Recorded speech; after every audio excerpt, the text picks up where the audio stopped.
র্যাপিডো চালিয়ে মাসে তুমি কত টাকা ইনকাম করো? 20-25? আমি তোমাকে 50,000 দেবো। সারাদিন র্যাপিডো চালিয়ে এই টাকাটা আয় করেছো? আরে শুধু টাকা দেখলে হবে, একটু ভালোবাসতেও তো ইচ্ছে করে। ওসব ভালোবাসাটা আমার লাগবে না, আমার শুধু টাকা চাই, টাকা। যাও ইনকাম করে আনবে যাও। কি ভাবছো? 50,000? না, বলছি ম্যাডাম আমাকে কি করতে হবে? আমাকে বিয়ে করে আমার বস সাজতে হবে। আমার শুধু টাকা চাই, টাকা। কি হলো, দাম শেষ? দাঁড়ান, আমি রাজি। তাহলে এই নিদ্রার সিঁদুতে সিঁদুর দাও। আমার মেয়ের নিদ্রাকে আমি তোমার সাথে বিয়ে দেবো পড়লো। আমি বিয়ে করেছি বাবা।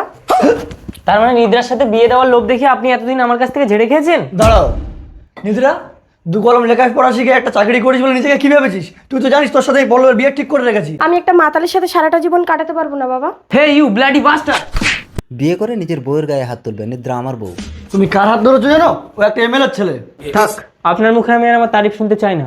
এতদিন আপনার পিছনে প্রায় 50 লক্ষ টাকা খরচ হয়েছে। টাকাটা 5 দিনের মধ্যে ফেরত দেবেন, আর না হলে আপনার মেয়েকে এক রাতের জন্য পাঠিয়ে দেবেন, শোধ হয়ে যাবে। আওয়াজ নিচে! মাই ডগ, যেটা বলবো সেটাই শুনবি। দেখেছো বাবা তুমি কার সাথে আমার বিয়ে ঠিক করেছিলে? এবার বলো আমি কুন্তলকে বিয়ে করে ঠিক করিনি? ভুল করেছো। কে তুমি? আমি কুন্তলের বউ। কুন্তল, তুমি বিবাহিত? মল্লিকা, তুমি তো টাকা ছাড়া কিচ্ছু চেনো না। ফুলসজ্জার রাতেও আমাকে ইনকাম করতে পাঠিয়ে দিয়েছিলে, তাই আমি 50,000 টাকার বেতনে নিদ্রা স্বামী সাজার চাকরি নিয়েছি। এই দাঁড়াও দাঁড়াও, স্বামী সাজার মানে? হ্যাঁ বাবা, ওই মাতালটাকে তাড়ানোর জন্য আমি এই প্ল্যানটা করেছি।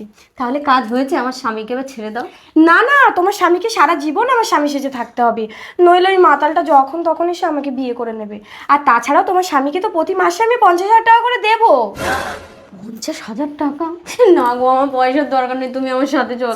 ওকে যেতে দাও নিদ্রা, আমি কথা দিচ্ছি আজ থেকে আর মদ খাবো না।